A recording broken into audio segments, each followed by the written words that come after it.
Langsung saja kita bahas seberapa jauh sebenarnya Kartu Indonesia Sehat dan Kartu Indonesia Pintar yang digadang-gadang oleh pasangan Jokowi JK bisa menjawab kebutuhan dari masyarakat Indonesia. Saya mau bertanya ke Mbak Retno terlebih dahulu. Mbak Retno, sudah ada banyak solusi yang ditawarkan oleh pemerintah, dari bantuan operasional sekolah dan banyak bantuan, bentuknya ada berbagai macam.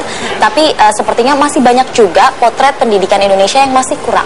Sebenarnya apa kendalanya? Apa yang masih dibutuhkan? Ya, sebenarnya kalau dari anggaran APBN gitu, kita kan punya BOS ya. BOS itu juga sudah sampai SMA. Kemudian yang kedua ada BOP ya, kalau di DKI Jakarta. BOP ini tentu dari APBD dan setiap daerah juga punya sebenarnya, tapi mungkin soal besarannya saja. Nah, untuk DKI Jakarta sebenarnya ketika di era Pak Jokowi Ahok sesungguhnya sudah terjadi sangat luar biasa untuk pendidikan, itu terasa sekali. Yang pertama adalah uang APBD itu memang besar untuk pembiayaan pendidikan, dan terjadi ini ya sistem untuk transparansinya itu diperkuat gitu. Nah, kemudian yang kedua, ternyata anak-anak ini sekolah gratis, tapi masih banyak anak yang nggak bisa berangkat sekolah karena nggak punya ongkos, karena nggak bisa beli seragam, karena nggak bisa beli buku gitu. Nah, maka muncullah kemudian Kartu Jakarta Pintar. Nah, Kartu Jakarta Pintar ini bagi orang tua murid yang miskin, sekolah yang saya pimpin kebetulan 52% miskin, sehingga ketika KJP ini muncul itu sangat membantu ya, dan sangat terasa. Jadi mereka sangat berterima kasih karena dengan demikian mereka berangkat sekolah bisa, kemudian ada ongkosnya, kemudian juga bisa beli buku dan lain-lain. Kan juga ada laporan tiap bulan. Jadi sebagai pimpinan saya menunjuk 2 guru untuk bertanggung jawab terhadap laporan bulanan ya dari anak-anak terkait penggunaan KJP. Jadi memang ada pantauannya. Kalau Mbak Rika, Jokowi kan menjanjikan untuk meluncurkan Kartu Indonesia Sehat dan Pintar. Apakah memang sudah dilihat bahwa penerapan KJP maupun KJS ini sudah sangat efektif sehingga akan ruang lingkupnya lebih luas lagi seperti Jadi itu? Pertama harus kita jelaskan bahwa pemerintahan Jokowi JK ke depan adalah pemerintahan yang akan tunduk pada konstitusi seperti yang dikatakan oleh Pak Jokowi pada debat, dan juga terhadap undang-undang yang berlaku. Kartu Indonesia Sehat ini adalah implementasi untuk menjalankan dengan patuh terhadap perintah undang-undang, yaitu Undang-Undang Sistem Jaminan Sosial Nasional 40 tahun 2004 dan Undang-Undang tentang Badan Penyelenggara Jaminan Sosial atau Undang-Undang BPJS nomor 24 tahun 2011.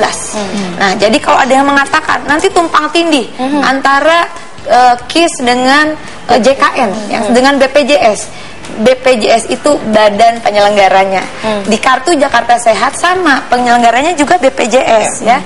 Dan kemudian dengan Kartu Indonesia Sehat ini, kalau di DKI Jakarta sekarang itu waktu pertama kali diluncurkan, ketika jam kesmasnya pemerintah SBY hanya 7.000 per bulan per orang ditanggung oleh negara, maka Kartu Jakarta Sehat itu sudah berani 23.000. Artinya ada peningkatan pelayanan, termasuk ada biaya kapitasi atau biaya jasa bagi tenaga kesehatannya lebih meningkat. Nah, dengan Kartu Indonesia Sehat ini, maka kemudian yang pertama, di sini bukan hanya kartu untuk orang bisa berobat.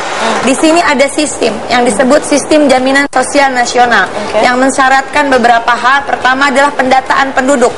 Sekarang ini penerima JKN, kami mengkritisi JKN ini bukan SJSN, karena kalau Sistem Jaminan Sosial Nasional maka tidak boleh ada lagi Jamkesda. Ya, karena Sistem Jaminan Sosial Nasional itu jaminan kesehatan bersifat nasional untuk orang miskin dan tidak mampu ditanggung dari APBN dananya.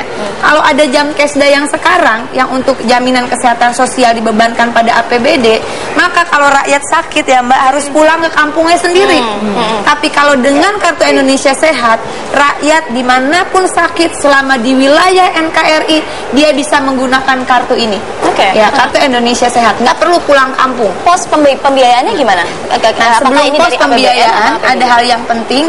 JKN yang katanya adalah menjalankan amanat Undang-Undang SJSN dan BPJS per 1 Januari 2014, dia hanya mengcover 86,4 juta orang.